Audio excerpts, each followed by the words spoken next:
Boa noite, queridos companheiros, sejam muito bem-vindos a mais uma segunda-feira de Evangelho no Lar, aqui no grupo de estudos Caminhos de Amor e Paz. Estamos aqui mais um dia 14 de outubro de 2024, para mais uma jornada de reflexão, de interiorização e de estudo. Eu espero que estejam todos bem, que tenham tido um fim de semana descansado e temos aqui a companhia da espiritualidade para nos iluminar a semana que hoje se inicia, que eles estão sempre connosco, assim nós os convidemos a estar connosco, não é? E queiramos estar com eles. Eu convido a todos para uma reflexão, vamos refletir, vamos meditar um bocadinho, vamos pacificar a nossa mente e o nosso espírito, elevando o nosso pensamento ao mais alto. Imaginemos o sol maravilhoso que nos envolve, que nos aquece a alma, o corpo físico, que nos envolve num abraço de luz maravilhoso do nosso Pai, Criador maior. Se imaginar este abraço maravilhoso do nosso amado Mestre Jesus que está aqui atrás de mim, que nos aconchega, nos fortalece. Vamos sentir em nós fisicamente esse abraço e vamos ficar muito gratos, tal como Ele nos acolhe no seu abraço de amizade, abraço de irmão, abraço de companheiro de jornada, abraço de mestre, que nós também abraçamos com muita gratidão, com muita ternura, e abrimos para Ele o nosso coração, abrimos para Ele a nossa emoção e a nossa verdade, e aprendemos a verdade que Ele nos dá. Trocas de energia, sabedoria. Elevemos o nosso pensamento à luz diamantina dos nossos irmãos das estrelas que nos envolvem e guardam, irmãos espirituais de luz e de amor, que ao serviço do amado Mestre Jesus, aqui estão no planeta Terra, ao redor do planeta Terra, para que nós possamos continuar a nossa caminhada em direção à construção da paz. Paz interior, paz exterior, na construção do bem. Que possamos todos nós que estamos por vontade consciente e firme,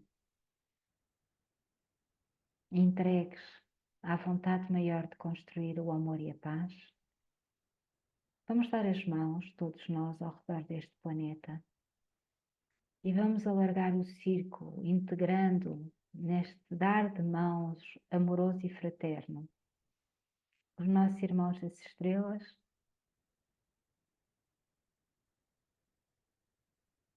e assim, unidos num só, sejamos todos gratos. Sejamos todos gratos ao amor maior.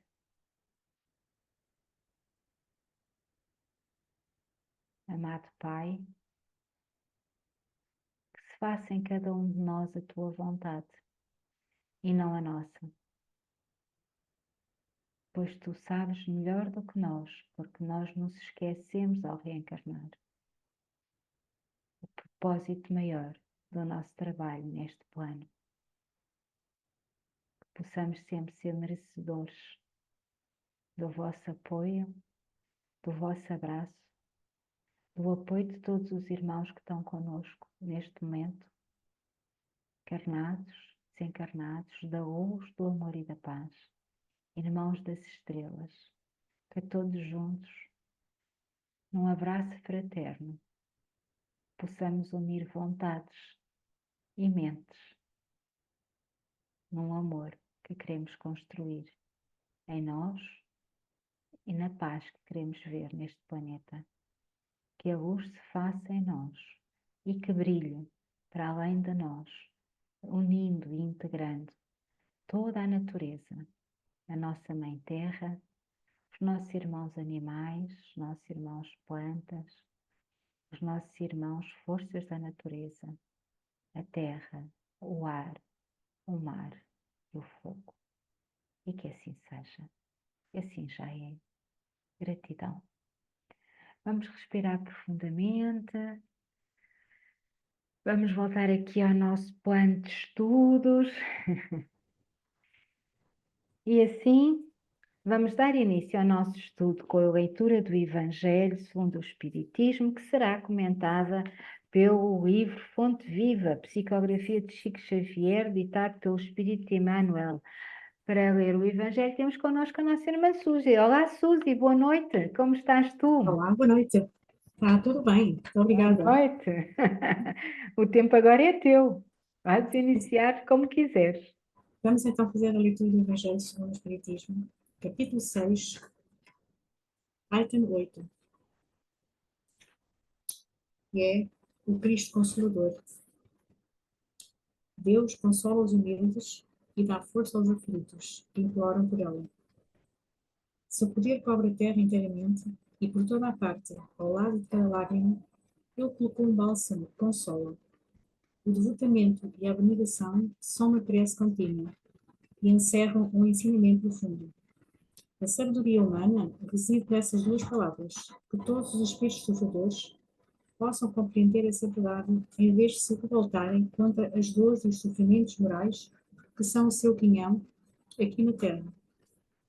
Usai, pois, como divisa estas duas palavras, devotamento e abnegação, e sereis fortes, porque elas resumem todos os deveres que a caridade e a humildade vos impõem.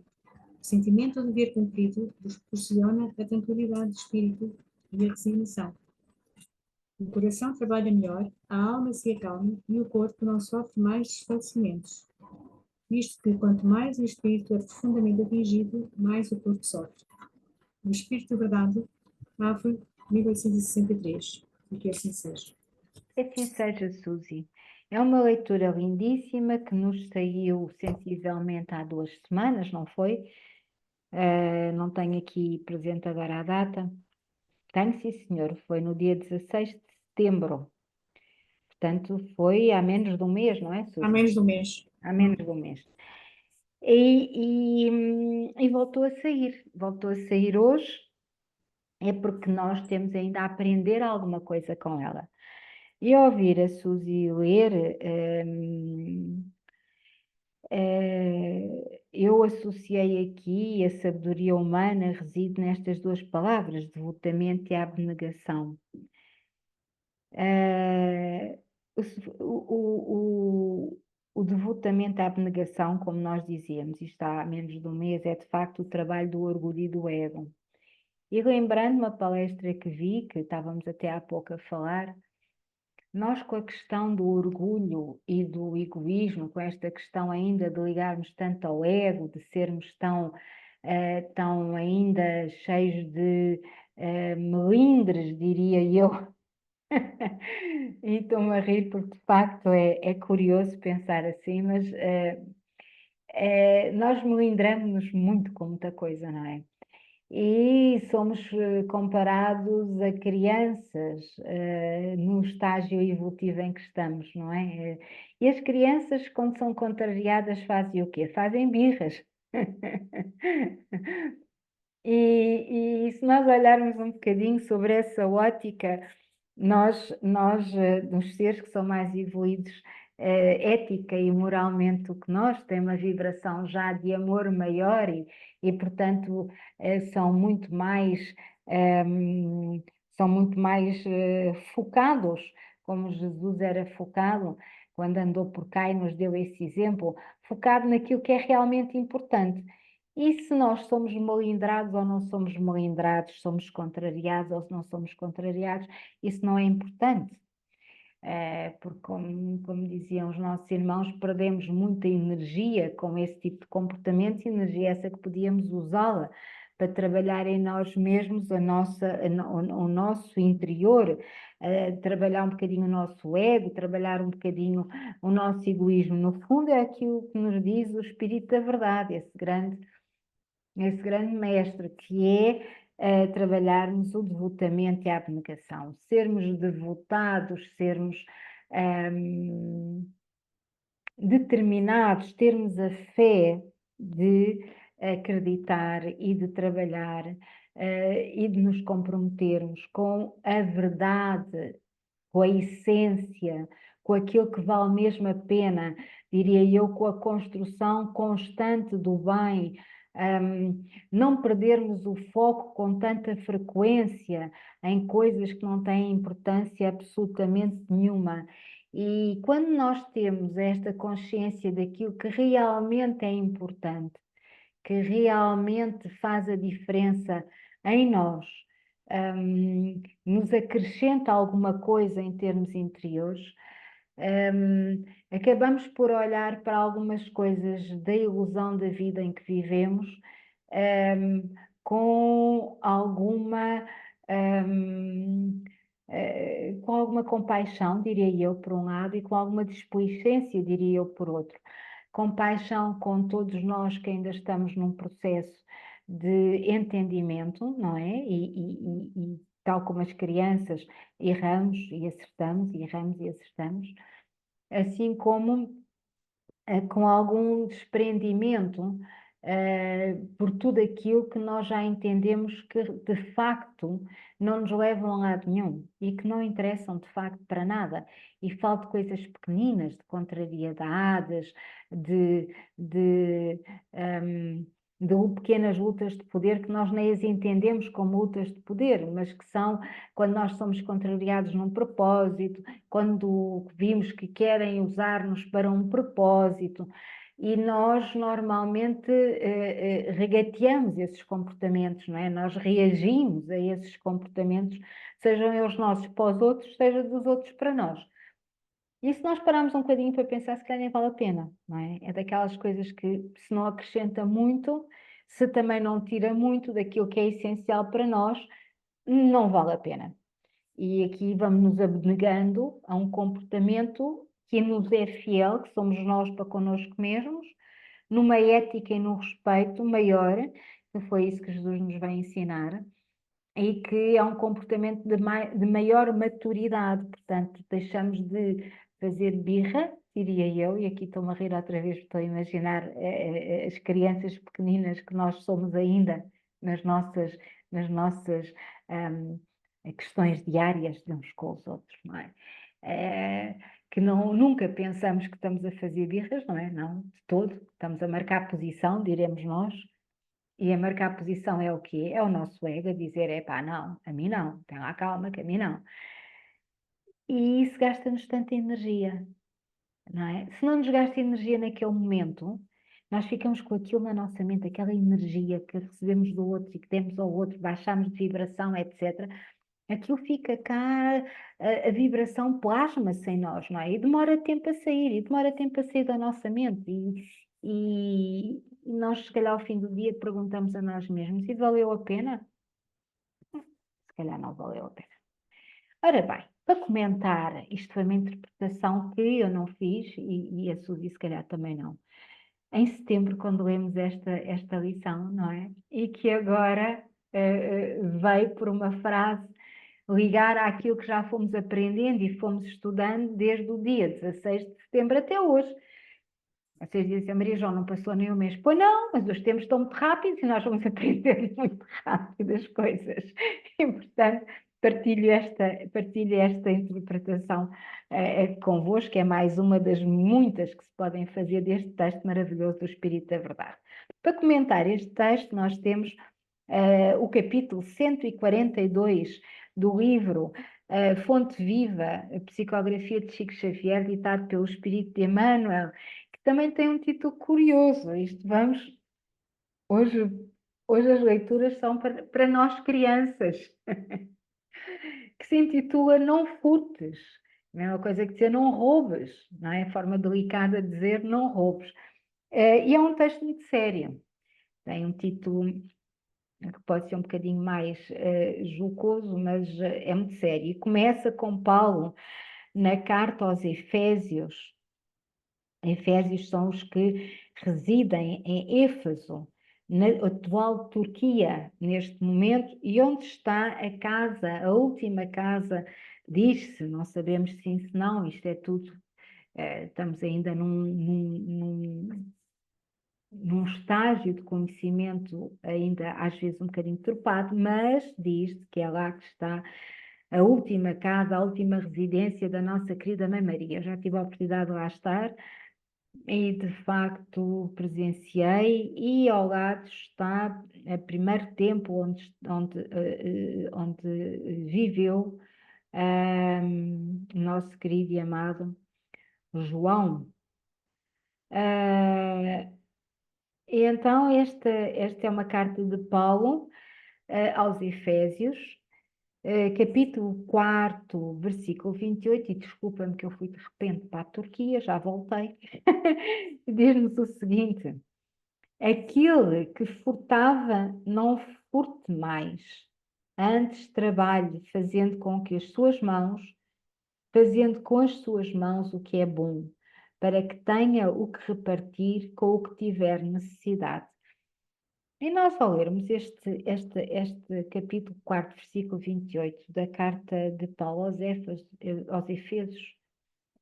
aos Efésios, perdão, poderíamos pensar que estamos a falar de coisas materiais. Talvez sim, mas de facto o âmbito não é no âmbito material. Tem tudo a ver com a leitura do item 8 do capítulo 6 do Cristo Consolador. Tem tudo a ver com o nosso propósito, com o nosso compromisso, com o nosso devotamento, com o nosso cuidado, com a nossa abnegação. Portanto, não furtar tudo aquilo que não é material.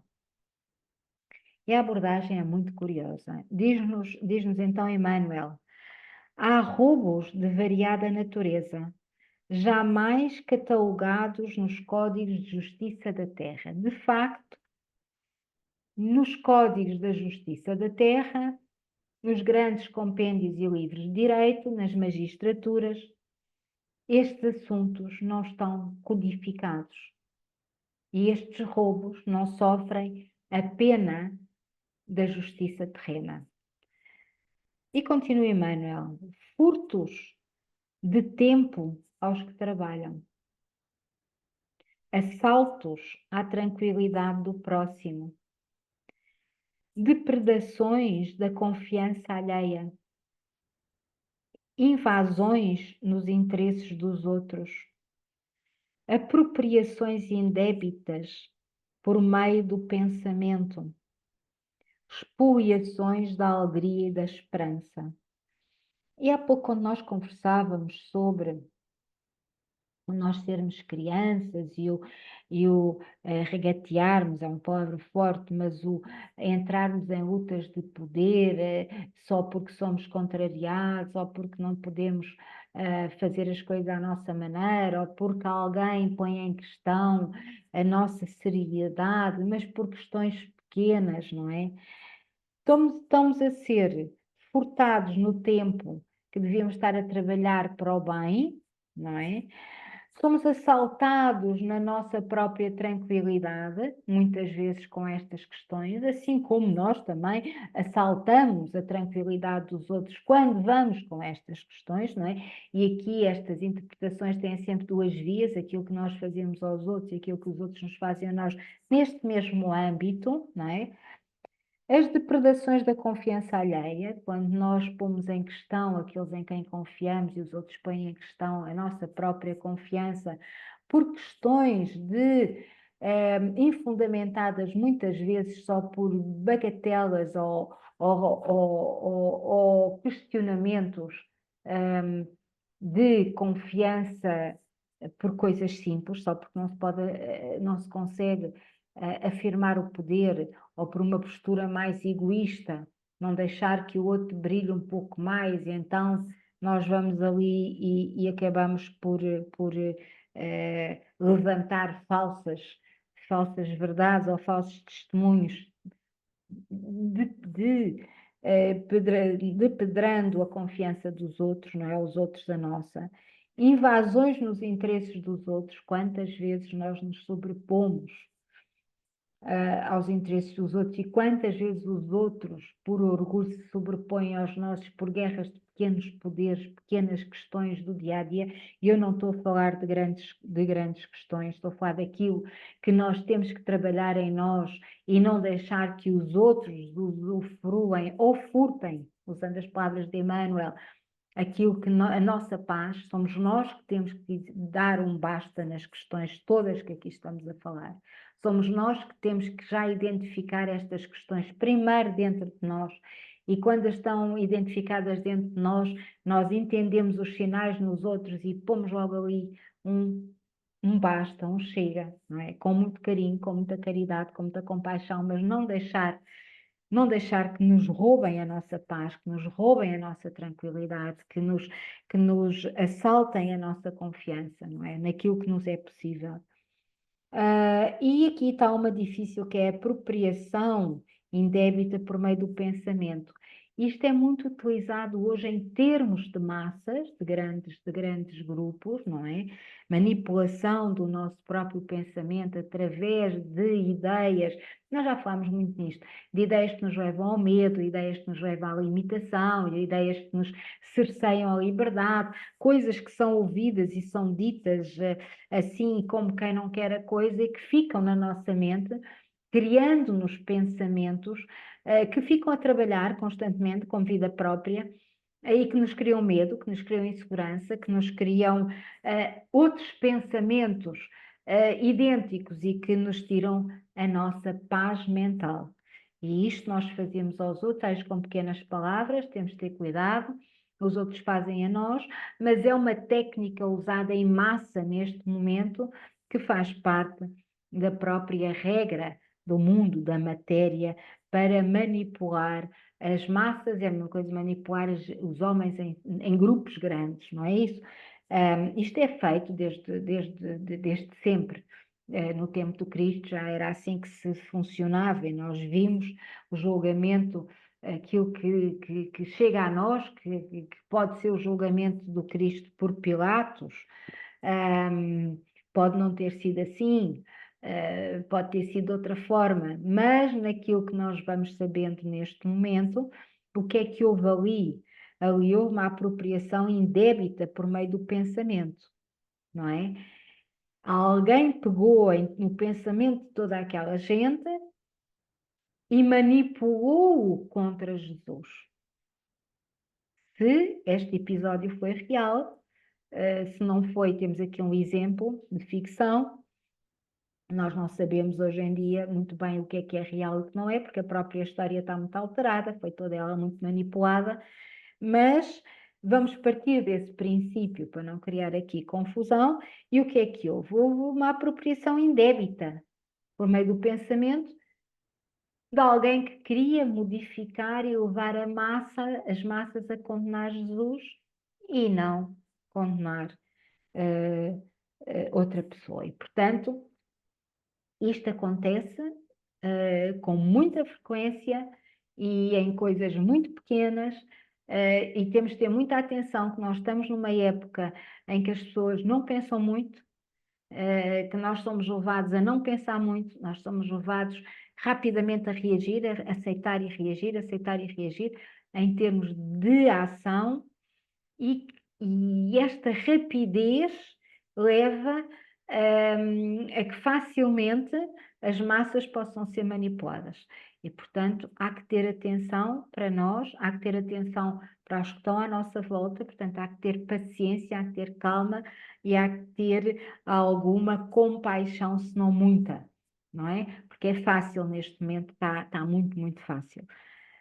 Expoliações da alegria e da esperança. Quantas vezes nós temos pessoa, até isto aqui é aquele sentimento muito baixinho que nós todos ainda temos, que é a inveja. Nós não podemos, se nós estamos tristes, não podemos ver ninguém alegre, temos logo dar ali uma flechada, mesmo que seja uma coisinha má, boa, peço desculpa, nós pomos ali uma coisinha má. Ou seja, estás muito alegre e tal, com aquele cinismo e com aquela energia de pensamento, e a pessoa fica logo um bocadinho insegura, estava tão leve, tão bem disposta, e de repente fica, pá, pera lá, o que é que aconteceu? Ou então estamos cheios de esperança com um projeto e alguém diz alguma coisa do género. Era bom que acontecesse, de facto, sim, mas pronto, lá se foi a esperança da pessoa. Deixemos os outros ter esperança, deixemos os outros serem alegres, tenhamos confiança no futuro e na luz. Não há nada mais importante para todos nós do que a leveza de pensamento, que a alegria, que a paz interior de cada um de nós. Deixemos, trabalhemos antes ao contrário. Olha que bom que está tão alegre e tão leve aquela pessoa. Vou trabalhar em mim para também estar igual, não é? Portanto, a inveja podia funcionar ao contrário, em vez de, não é? Pronto, é só uma sugestão. E continua, Emmanuel. Com as chaves falsas da intriga e da calúnia, da crueldade, da má-fé, almas impiedosas insistem, penetrando subtilmente nos corações desprevenidos, dilapidando-os em seus mais valiosos patrimónios espirituais. Vejam bem, não são coisas poucas, são coisas importantes, são coisas sérias, são coisas que impactam um coletivo, não é? Por esse motivo, a palavra de Paulo se reveste de sublime significado. Diz ele: aquele que furtava, não furte mais. Portanto, tenha consciência das ações que parecem inconsequentes, mas elas são consequentes, elas são subtilmente negativas e são destruturadoras da ética e do respeito que devemos ter uns pelos outros. Diz-nos Emmanuel: se aceitaste o Evangelho por norma de elevação da tua vida, e não nos esqueçamos que a palavra do Cristo e o que Ele veio fazer ao nosso planeta Terra e a todos nós foi dar-nos um código ético e moral. Foi ensinar-nos a ser, ensinar-nos a estar, ensinar-nos a fazer, com um propósito maior. É isto que nos diz o Evangelho, por parábolas, com interpretações que no século XIX, pela espiritualidade, pelo Espírito da Verdade, e a espiritualidade que acompanhava Allan Kardec, vieram traduzir as palavras numa forma que já é mais entendida, não é?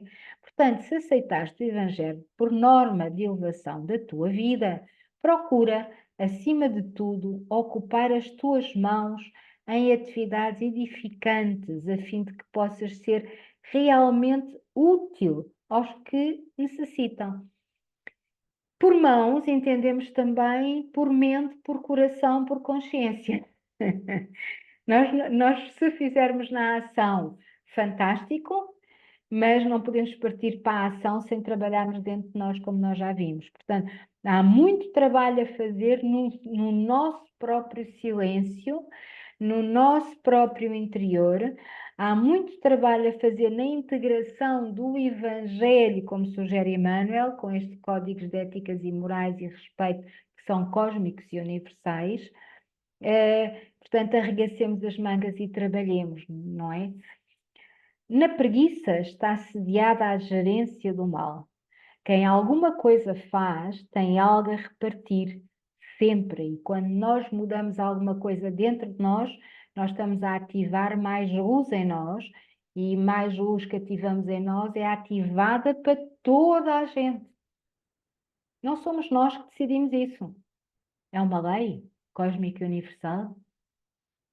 Portanto, mesmo sem fazermos nada em termos físicos e da ação direta, o que fazemos dentro de nós repercute ao todo, não é?